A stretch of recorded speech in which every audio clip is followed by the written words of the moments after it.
지난 주일은 종교개혁 기념주일로 지켰습니다. 그래서 우리는 에스라의 기도를 통해서 종교개혁의 요소들을 살펴보았습니다. 우리를 구원하신 예수님은 우리가 날마다 예수님의 형상으로 변화되기를 원하십니다.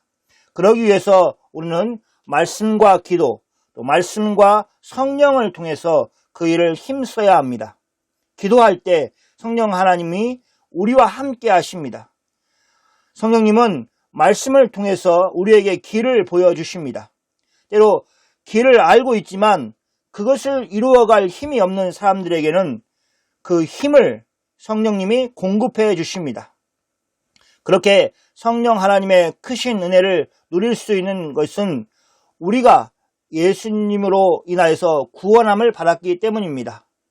예수님의 구원하심으로 우리가 새 사람이 되었습니다. 그러므로 우리는 구원함을 먼저 받아야 합니다. 그리고 그 안에서 사는 삶의 원리, 즉 그리스도인으로서 살아가는 원리들을 배우고 삶 속에서 익히는 과정이 있어야 합니다. 처음 하는 일은 서투를 수밖에 없습니다. 그것은 어쩌면 당연한 일입니다. 그러나 그것이 몇 개월이 되고 몇 년이 지나도 바뀌지 않고 계속 서툰 대로 있다면 그것은 문제인 것입니다. 우리는 그리스도인으로서 살아야 하는 삶의 원리들이 매번 낯설고 또 제 옷이 아닌 것처럼 느껴져서는 안 됩니다. 우리는 기도하는 것, 예배드리는 것, 말씀을 읽는 것 등뿐만 아니라 삶 속에서 사랑을 실천하고 인내하고 그리고 선행을 베풀면서 사는 삶이 몸에 익숙해져야 합니다. 그런 삶이 우리에게 복된 삶입니다. 왜냐하면 그런 삶을 살 때 우리 안에서 하나님의 능력이 나타나기 때문입니다. 이제 다시 마태복음 9장으로 돌아왔습니다. 산 위에서 제자들에게 하나님의 말씀을 가르치셨던 예수님은 산을 내려오셔서 하나님의 능력이 삶 속에서 어떻게 이루어지는가 하는 것을 제자들에게 보여주셨습니다. 많은 사람들이 예수님을 따랐지만 예수님은 특별히 제자들에게 세 가지의 이적을 보여주시면서 예수님 자신이 어떤 분이신지를 보여주셨습니다. 정리하자면 첫 번째 이적을 통해서 예수님은 바람과 바다를 순종케 하시는 것을 보여주셨습니다. 제자들은 그 이적을 보면서 이가 어떠한 사람이기에 바람과 바다도 순종하는가라고 서로 물으면서 놀랐습니다. 예수님은 그런 능력을 가지신 분이셨습니다. 두 번째 이적은 예수님과 제자들만 있는 가운데 귀신 들린 두 사람들에게서 귀신을 내어쫓는 일을 하셨습니다. 그 일을 통해서 귀신마저도 예수님께 순종하는 모습을 제자들에게 보여주셨습니다. 세 번째 이적은 병자를 고치신 사건이었습니다. 예수님께서 이미 많은 병자들을 고치셨기 때문에 병자를 고치신다는 것 자체는 제자들에게 그리 놀라운 일이 아니었습니다. 그러나 제자들이 상상하지 못했던 말을 예수님이 침상에 누운 중풍병자에게 하셨습니다. 작은 자야 안심하라 내 제사함을 받았느니라. 예수님이 하신 내 제사함을 받았느니라 라는 말은 모든 사람을 깜짝 놀라게 하였습니다. 우리 그리스도인들에게는 이 말이 은혜로운 주님의 말씀으로 들렸을 것입니다. 그러나 당시 유대인들에게는 이것이 하나님을 모독하는 말이었습니다. 왜냐하면 죄를 사하여 줄 수 있는 분은 오직 하나님 한 분밖에 없었기 때문입니다. 바리새인들은 그 지식을 가지고 있었습니다. 그리고 그 지식은 잘못된 것이 아니었습니다. 오히려 예수님은 자신이 바로 그 하나님의 아들이라는 것을 보여주시기 위해서 이 말씀을 하셨기 때문입니다.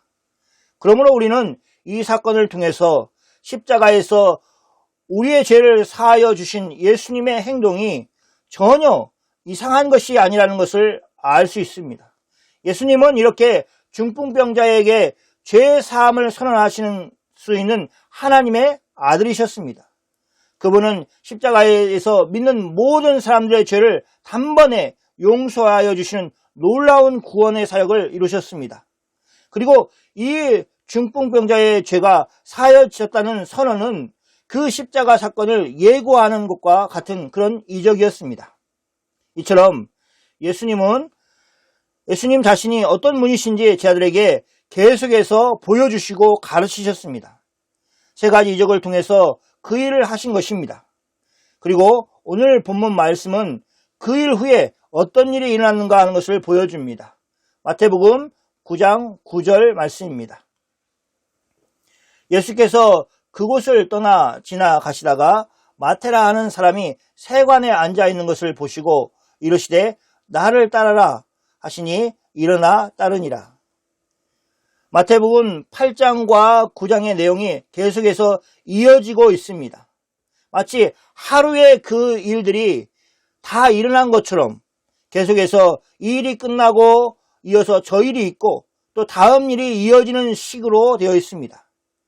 그렇게 하는 이유는 사람들로 하여금 좀 더 박진감을 가지고 예수님의 움직임을 따라오도록 하기 위한 것입니다. 걸음이 빠른 사람을 따라가려면 뒤에 따라가는 사람은 딴짓을 하면 안 됩니다. 잠시라도 한눈을 팔면 어느새 앞서가는 사람이 저 멀리 가 있는 것을 경험했을 것입니다. 그런 것처럼 우리도 성경을 읽으면서 바쁘게 예수님을 따라가 움직여야만 하도록 그렇게 마태가 만들어주고 있습니다. 예수님은 하나님의 말씀을 가르치시고 또 중풍병자를 고치신 일을 마치고 다른 장소로 이동하는 중이었습니다. 예수님은 세관에 앉아있는 마태라 하는 사람을 보았습니다. 예수님은 마태에게 이렇게 말씀하셨습니다. 나를 따르라. 그러자 마태가 일어나서 예수님을 따라갔습니다. 이 일은 예수님이 또 한 명의 예수님의 제자를 부르신 사건이 되었습니다. 요한과 안드레를 부르셨듯이 또 베드로를 부르시듯이 그렇게 마태를 불러주셨습니다. 예수님의 부르심은 항상 이와 같습니다. 나를 따르라. 예수님은 더 이상의 말을 할 필요가 없었습니다. 그리고 그것에 대한 사람들의 반응도 한결같습니다. 일어나 따르니라. 그것이 전부입니다. 예수님을 따르는 모든 사람들은 다 이같이 반응을 해야 합니다. 일어나 따르니라. 여기에는 어떤 조건도 언급되어 있지 않습니다. 그런 것들이 없습니다. 어떤 핑계도 없습니다. 어떤 부인도 없습니다. 이 부르심은 사도들의 부르실 때뿐만 아니라 모든 그리스도인들을 부르실 때도 같습니다. 그리고 이 부르심, 예수님의 개인적인 부르심에 우리 모두가 다 있어야 합니다. 주님이 불러주셨습니까?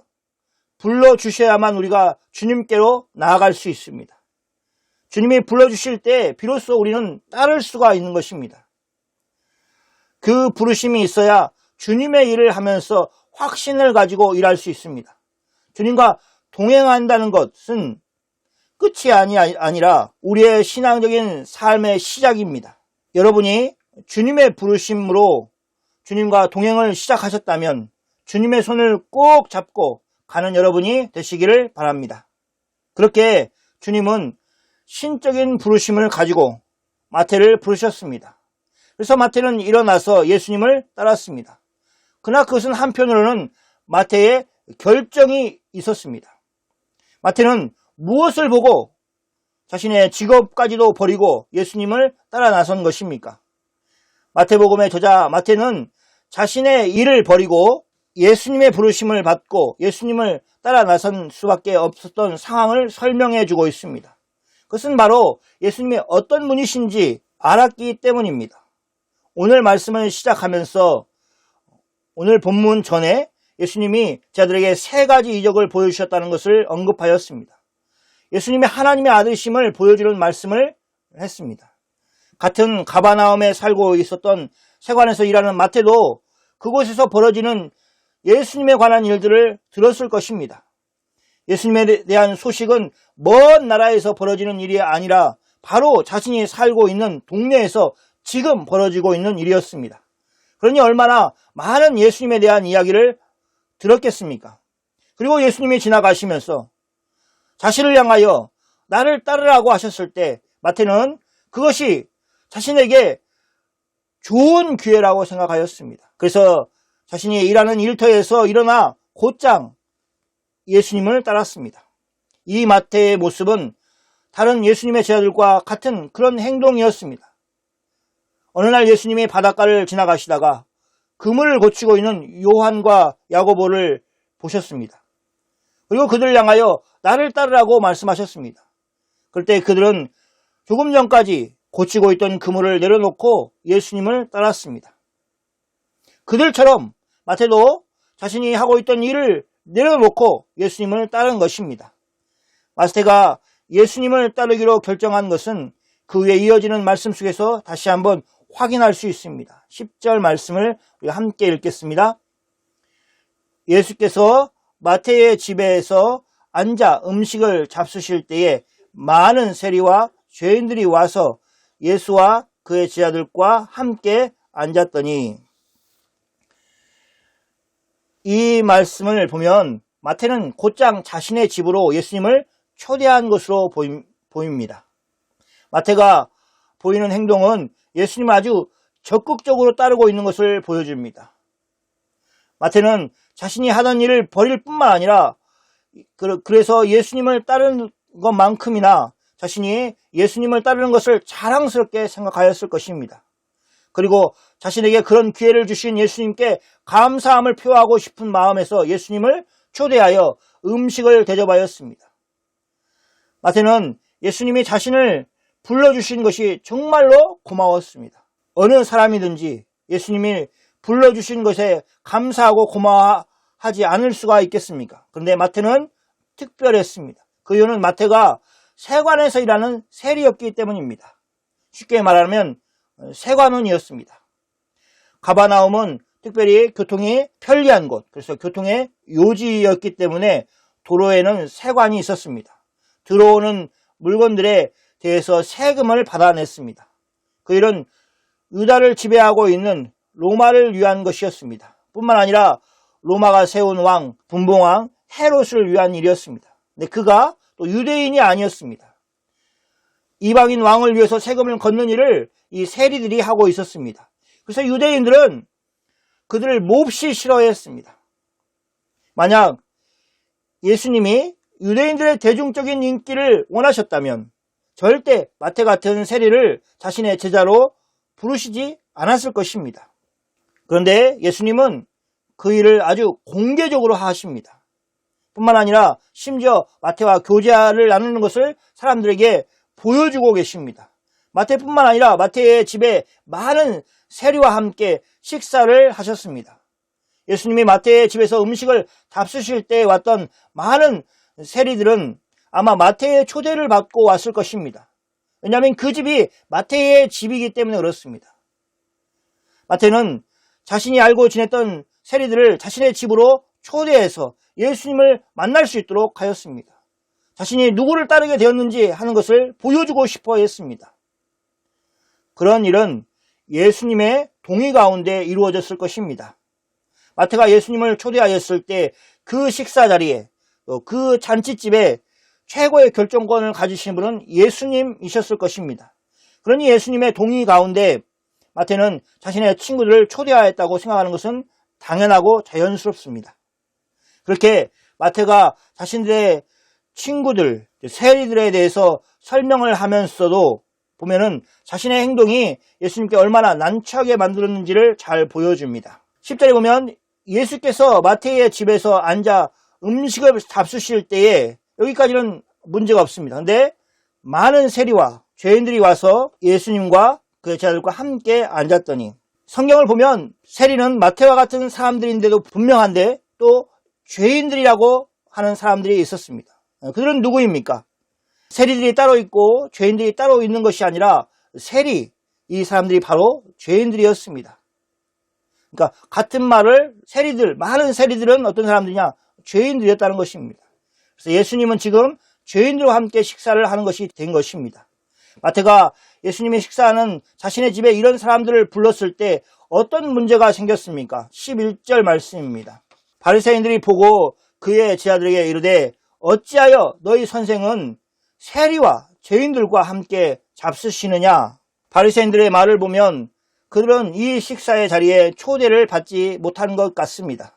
아마 초대를 받았다 하더라도 바리새인들은 세리의 집에 들어가지 않았을 것입니다. 왜냐하면 그들과 교제하는 관계가 아니었기 때문에 그렇습니다.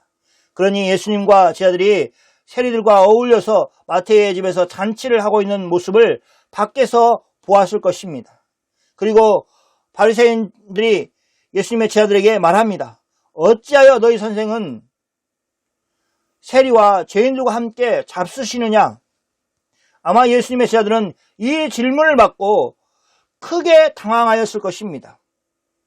그들은 예수님의 제자이면서 동시에 유대인들이었습니다. 당시 유대인들이 가지고 있는 사회적인 통념으로는 세리들과는 교제를 할 수 없었습니다. 그러니 갑자기 자신들이 예수님과 함께 세리들과 식사하는 것이 크게 잘못되었다는 것을 생각하게 되었을 것입니다. 성경은 이번에도 바리새인들이 예수님께 직접 질문하지 않고 예수님의 제자들에게 질문을 하고 있다고 말하고 있습니다. 이것은 예수님의 권위에 대항하기보다는 제자들에게 예수님이 하시는 일에 대해서 의문을 가지도록 만드는 그런 비겁한 행동이었습니다. 하지만 예수님은 자신들의 제자들을 바리새인들의 생각으로부터 지켜주셨습니다. 이것이 아주 중요합니다. 지금으로 이야기한다면 우리는 세상이 보는 시각을 계속해서 세상으로부터 강요를 당합니다. 때로는 이렇게 살아야 된다. 너같이 살면 안 된다. 라고 하는 말을 수없이 들으면서 삽니다. 우리가 하고 있는 일이 잘못된 것이라고 계속해서 강하게 우리를 몰아붙일 때가 있습니다. 그러나 여러분, 주님을 바라보십시오. 우리를 구원하신 예수님이 인정하는 길, 주님이 인도하시는 길이라면 우리는 안심을 해도 됩니다. 그 길을 걸어갈 수 있습니다. 주님이 지켜주실 것입니다. 예수님이 바리새인들에게 말씀하십니다. 예수님은 바리새인들에게 그 말씀을 하신 것이 맞지만 실상은 그 자리에 있는 제자들을 위해서 말씀하신 것이고 오는 세대들을 위해서 모든 그리스도인들을 위해서 가르침을 주고 있는 것입니다. 12절과 13절 말씀입니다. 같이 읽어볼까요? 예수께서 들으시고 이르시되 건강한 자에게는 의사가 쓸데없고 병든 자라에게야 쓸데있느니라. 너희는 가서 내가 궁유를 원하고 제사를 원하지 아니하노라 하신 뜻이 무엇인지 배우라. 나는 의인을 부르러 온 것이 아니오 죄인을 부르러 왔노라 하시니라. 12절 건강한 자에게는 의사가 쓸데없고 병든 자라에야 쓸데있느니라 는 말씀은 모든 사람들이 다 동의할 수 있는, 공감할 수 있는 말이었습니다.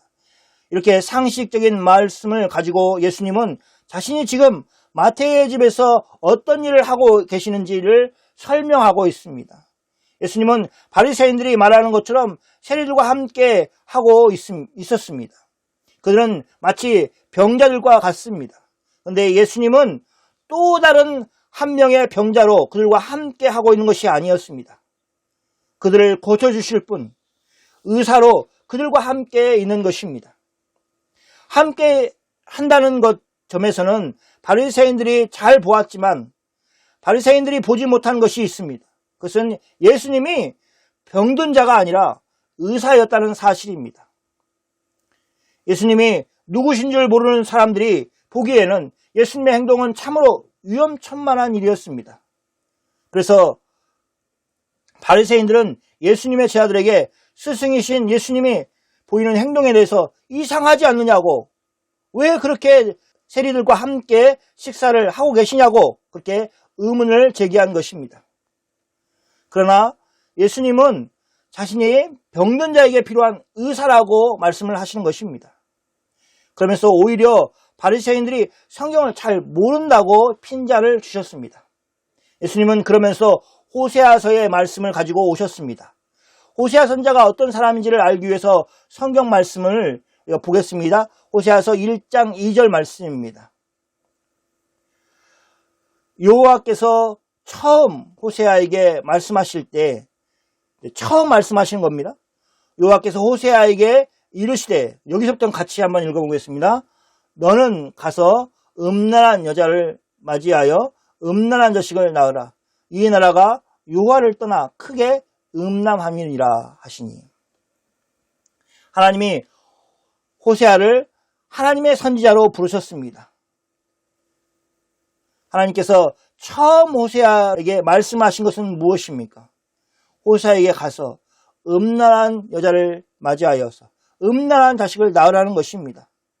하나님 말씀을 전할 선지자를 부르신 하나님이 오히려 하나님이 가증하게 여기는 그 일을 하라고 선지자에게 지금 명령을 하시는 것입니다.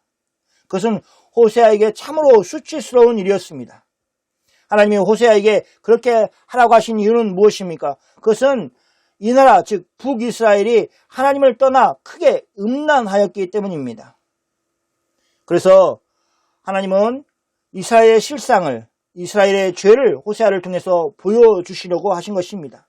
그뿐만 아니라 하나님은 그런 죄 많은 이스라엘을 하나님이 어떻게 끝까지 사랑하시는가 하는 것들도 또한 보여주시려고 하셨습니다. 그런 호세아서 6장 6절에서 예수님이 말씀을 가지고 오셔서 바리새인들을 꾸짖으셨습니다. 저희는 6장 4절 말씀부터 보겠습니다. 에브라임아, 내가 내게 어떻게 하랴? 유다야, 내가 내게 어떻게 하랴? 너희의 인애가 아침 구름이나 쉬 없어지는 이슬 같도다. 그러므로 내가 선지자들로 그들을 치고 내 입의 말로 그들을 죽였노니 내 심판은 빛처럼 나오느니라. 6절 말씀 같이 읽어볼까요? 나는 인애를 원하고 제사를 원치 아니하며 번제보다 하나님을 아는 것을 원하노라. 4절의 에브라임은 북이스라엘을 가르칩니다. 유다는 우리가 아는 것처럼 남유다를 가르칩니다. 그들을 향해서 하나님은 내가 내게 어떻게 하랴? 라고 물으십니다. 그렇게 하나님이 물으실 수밖에 없는 것은 그들의 인애가 아침 구름이나 쉬 없어지는 이슬 같았기 때문에 그렇습니다. 그들의 인애는 쉬 없어졌습니다. 그래서 하나님은 그들을 심판하시기로 결정하셨습니다. 선지자들이 이스라엘을 칠 것이라고 말씀하십니다. 또 선지자들의 입에서 선포되는 말씀, 즉 하나님의 입의 말씀이 그들을 죽일 것이라고 경고하셨습니다. 그리고 하나님의 심판은 비처럼 번개처럼 그렇게 이스라엘을 향하여 날라들을 것입니다. 이 말씀 뒤에 이어서 나오는 말씀이 바로 나는 인애를 원하고 제사를 원치 아니하며 번제보다 하나님을 아는 것을 원한다고 말씀하시고 계십니다. 4절에 너희의 인애가 아침 구름이나 쉬 없어지는 이슬 같도다 하는 말씀과 6절에 나는 인애를 원한다 라는 말씀은 이어지는 말씀입니다. 예수님은 이런 배경을 가지고 오셔서 말씀을 하신 것입니다. 이렇게까지 설명을 해서 우리가 이해를 하려고 하는 노력을 하지만 예수님의 이 말씀을 들었던 바리새인들은 이 말씀이 호세아 선지자가 한 말이라는 것을 즉각 알았을 것입니다.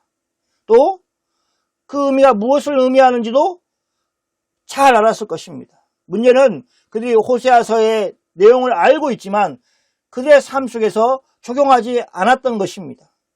무엇을 적용하지 않았습니까? 삶 속에서 하나님이 인애를 원하시는데 그 인애, 즉 사랑을 베푸는 것을 하지 않고 있었던 것입니다. 그러니 그들 눈에 세리가 보이고 죄인이 보였던 것입니다. 13절 말씀으로 다시 돌아오겠습니다. 예수님은 하나님께서 호세아 선지자를 통해서 이렇게 말씀하신 뜻이 무엇인지 배우라라고 말씀하신 것입니다. 바리새인들이 하나님 말씀을 제대로 알지 못하고 있음을 지적하신 것입니다. 예수님은 의인을 부르러 오신 것이 아니라 죄인을 부르러 왔다고 말씀하십니다. 호세아 선지자로 본다면 음란한 여인과 결혼한 것은 호세아 선지자가 음란하기 때문에 한 것이 아닙니다. 호세아 선지자가 하나님의 인애를 보여주기 위해서 그런 여인과 결혼을 하고 그런 아이를 나은 것입니다.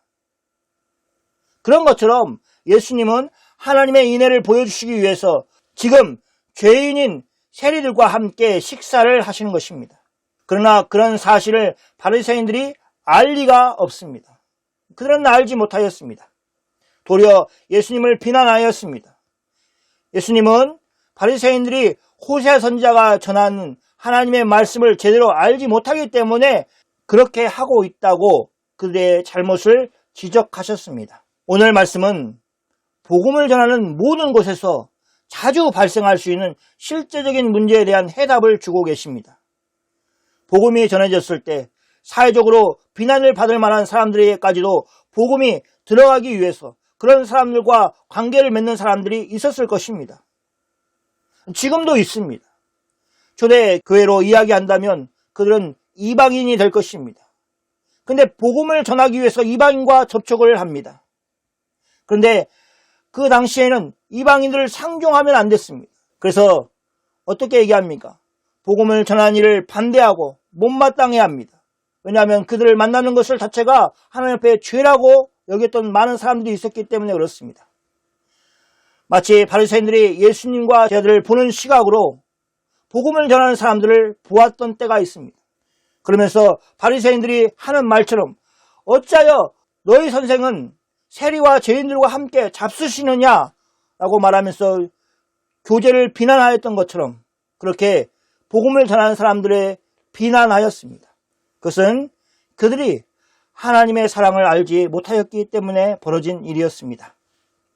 그러므로 우리 교회 공동체에서 그런 바리새인들과 같은 태도가 없어져야 합니다. 그러면서도 한편으로는 우리가 예수님이 아니라는 것을 기억해야 됩니다. 그러므로 예수님이 보이신 그런 교제를 통해서 복음을 전하기 위해서 모든 사람은 자신을 너무 믿어서는 안 됩니다. 복음을 전하는 사람은 자신을 믿는 것이 아니라 예수님을 믿어야 됩니다. 예수님처럼 의사로서 병든 자들과 함께 하고 있다는 것을 잊지 말고 살아야 합니다. 그렇지 않으면 어떤 일이 벌어집니까? 그냥 병자들과 함께 한 명의 또 다른 병자로 살아갈 수밖에 없는 것입니다. 그냥 병든 자를 고치러 갔다가 같은 병든 자가 되어버리는 일이 벌어질 수 있기 때문에 그렇습니다. 이것은 마태복음을 기록한 마태가 경험한 생생한 예수님의 가르침이었습니다. 그는 이 말씀을 들을 때마다 병든 자들을 고쳐주신 의사이신 예수님, 죄인들을 불러 구원하신 예수님을 생각하였을 것입니다. 그것이 그에게는 큰 힘이 되었습니다. 그러면서 예수님의 제자로서 사는 삶이 가능하게 됐다는 것을 위하여서 기뻐하였을 것입니다. 사랑하는 성도 여러분, 하나님의 인애가 병든 자, 죄인 우리에게 베풀어졌습니다. 우리는 참 어려운 시간들을 보내고 있습니다. 그리고 많은 믿음의 사람들이 우리가 더 깨어 있어서 앞으로 어려운 시간들을 대비해야 한다고 말하고 있습니다. 앞으로의 어려운 시간들이 하나님의 인애를 받는 시간이라고 생각한다면 우리는 두려워할 필요가 없습니다. 지나치게 염려할 필요가 없습니다. 우리가 전에 했던 염려가 아침 안개같이 사라지는 것을 경험할 수 있습니다. 지금은 복음이 더 많은 사람들에게 전해져야 할 때입니다. 여러분과 여러분의 주위에 있는 모든 사람들이 이 하나님의 인애하심 때문에 소망을 가지고 살기를 소원합니다. 오늘 말씀을 듣고 예수 그리스도를 통해서 하나님의 인애하심을 의지하면서 하나님께 받은 사랑을 세상에 베풀면서 살기를 다짐하는 여러분에게 하나님의 은혜가 가득하기를 축원합니다. 아멘.